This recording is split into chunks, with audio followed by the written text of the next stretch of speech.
சுப்பிரமணி ஒரு கம்பெனில கேஷியரா வேலை பார்ப்பவர். ரொம்ப நேர்மையானவர். இன்னும் 2 மாசத்துல ரிட்டையர்டாக போறாரு. அவர் பொண்ணு திருமணத்துக்காக பணத்துக்கு ரொம்ப கஷ்டப்பட்டுட்டு இருக்காரு. ஆனா அவருக்கோ பண உதவி யாருமே செய்யல. சோர்ந்து போய் வீட்டுக்கு வந்த சுப்பிரமணியிடம் அவரோட மனைவி ஜெயா கேட்டாங்க, ஏங்க இன்னைக்கும் பணம் கிடைக்கலையா அப்படின்னு ரொம்ப கவலையோட கேட்டாங்க மனைவி ஜெயா. ஆஃபீஸில் எல்லார்கிட்டையும் கேட்டு பார்த்துட்டேன், யார்கிட்டையும் இல்லைன்னு சொல்கிறாங்க. எனக்கும் என்ன செய்யறதுனே தெரியல. என்னங்க இப்படி சொல்றீங்க? இன்னும் நம்ம பொண்ணு கல்யாணத்துக்கு 4 மாசம்தான் இருக்கு. எவ்வளவு செலவு இருக்குன்னு உங்களுக்கே தெரியும். இப்ப நம்ம என்ன பண்ண போறோம்? சுப்பிரமணியும் கவலையில இருந்தாரு. மறுநாள் சுப்பிரமணி வேலை செய்யும் கம்பெனில, என்ன சுப்பு சார், நேத்து எல்லாத்துக்கிட்டையும் மக கல்யாணத்துக்கு கடன் கேட்டீங்க போல கேள்விப்பட்டேன் அப்படின்னு நக்கலா கேட்டான் மேனேஜர் தயாளன். ஆமாப்பா, என்ன செய்யறது? அப்பா சேர்த்தி வைக்கிற காலத்துல எல்லாம் ஊதாரித்தனமாக செலவு செஞ்சு வாழ்ந்துட்டேன். என் பொண்ணுக்காக எதையுமே சேமித்து வைக்கல. இப்போ பணத்துக்காக ரொம்ப கஷ்டப்படுறேன் அப்படின்னு வருத்தப்பட்டு சொன்னாரு சுப்பு. நீங்க ஊதாரின்னு தெரிஞ்சனாலதான் யாரும் உங்களுக்கு கடன் தர மாட்டேங்கிறாங்க. அது மட்டும் இல்ல சார், நீங்க இன்னும் 3 மாசத்துல ரிட்டையர்டாக வேற போறீங்க. எப்படி உங்களுக்கு கடன் தர வருவாங்க?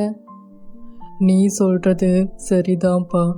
ஆனா என் மக கல்யாணத்துக்கு என்ன செய்ய போறேன்? யார்கிட்ட போய் கேட்க போறேன்? ஒரே குழப்பமாகவும் வருத்தமாகவும் இருக்குப்பா அப்படின்னு புலம்பினார் சுப்பு. சார், நான் ஒரு யோசனை சொல்றேன்.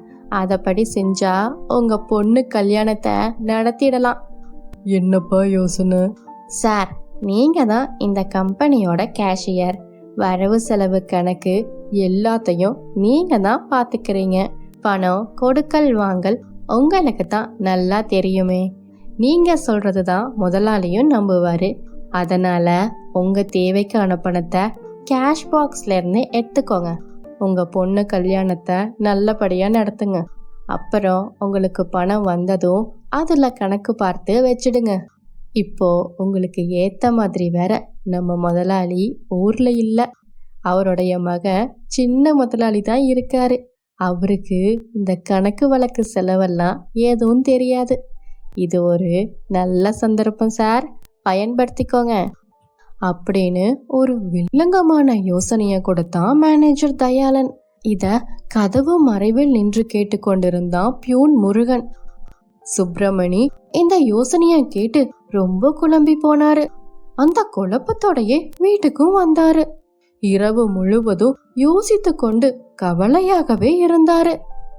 மறுநாள் ஊருக்கு போன முதலாளி திரும்பி வர அத பார்த்து பயந்தான் மேனேஜர் தயாளன்.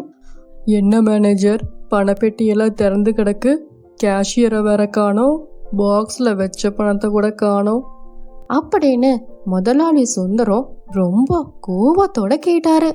ஐயா, எனக்கு எதுவும் தெரியாதுங்க. கேஷியர் சுப்பு சார் தான் பணத்தை எடுத்திருப்பாரு. அவர் பொண்ணு கல்யாணத்துக்காக பணம் இங்கேயும் அங்கேயும் கேட்டுக்கொண்டு இருந்தாரு.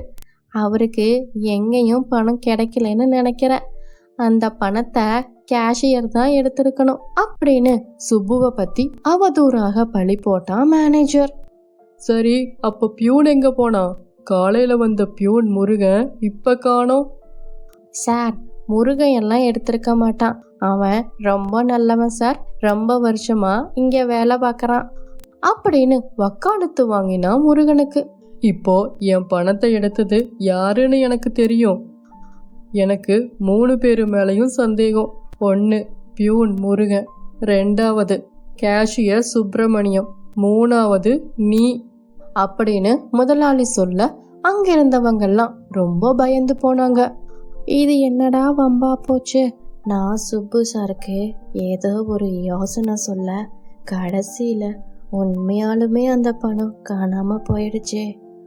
அது மட்டும் இல்லாம அந்த பழி என் மேலையும் வந்துருச்சே அப்படின்னு பயந்து மனசுக்குள்ளேயே புலம்பினா மேனேஜர் தயாளன். வெளியே போன பியூனும் வந்தான். அவனும் அத பத்தி தெரியாது, நான் எடுக்கலைன்னே சொன்னான். அந்த கம்பெனியோட முதலாளி மேனேஜர் தயாளனையும் சுப்பிரமணியையும் அப்புறம் பியூன் முருகனையும் வேலையிலிருந்து நீக்கிட்டாரு. வருத்தத்தோட மேனேஜர் தயாளனும் பியூன் முருகனும் வெளியே போனாங்க. மறுநாள் வழியில சுப்பிரமணிய பார்த்த மேனேஜர், என்ன சார் இப்படி பண்ணிட்டீங்க? நான் ஏதோ தெரியாம ஒரு யோசனை சொல்லிட்டேன். நீங்க என்னடானா நிஜமாவே கேஷ் பாக்ஸ்ல இருந்து பணத்தை எடுத்துட்டீங்க.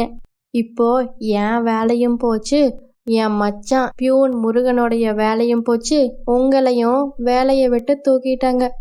என்னப்பா சொல்ற? பணத்தை நான் எடுத்தனா? யாரு சொன்னது? அப்படின்னு ரொம்ப அதிர்ச்சியோட கேட்டாரு சுப்பிரமணியம். ஆமா சார், நீங்க தான் பணத்தை கையாடல் பண்ணிட்டீங்களாம். உங்களுக்கு நாங்க தான் உதவி பண்ணணும்னு எங்களையும் சேர்த்து வேலையை விட்டு தூக்கிட்டாரு. அது மட்டும் இல்லை, நீங்க 2 நாளா ஆளையும் காணோம். ஃபோன் பண்ணாலும் எடுக்க மாட்டேங்கிறீங்க. வேற என்ன செய்வாரு? உங்க மேலேயும் தான் சந்தேகம் வரும். அப்போ அந்த பணம் எங்க சார் போச்சு? யார் எடுத்தாங்க? இதோ பணம் எங்கிட்ட தான் இருக்கு அப்படின்னு பையில இருந்த பணத்தை எடுத்து நீட்டினாரு. சார், பணத்தை நீங்க தான் எடுத்தீங்களா? இத முதலாளி கிட்ட வந்து நீங்களே ஒத்துக்கோங்க. எங்க மேல இருக்கிற திருட்டு பட்டம் போய் எங்க வேலையும் திரும்ப கிடைக்கும் அப்படின்னு ரொம்ப கோவமா பேசினா மேனேஜர். மறுநாள் சுப்பிரமணி அந்த பணத்தை எடுத்துட்டு கம்பெனிக்கு வந்தாரு.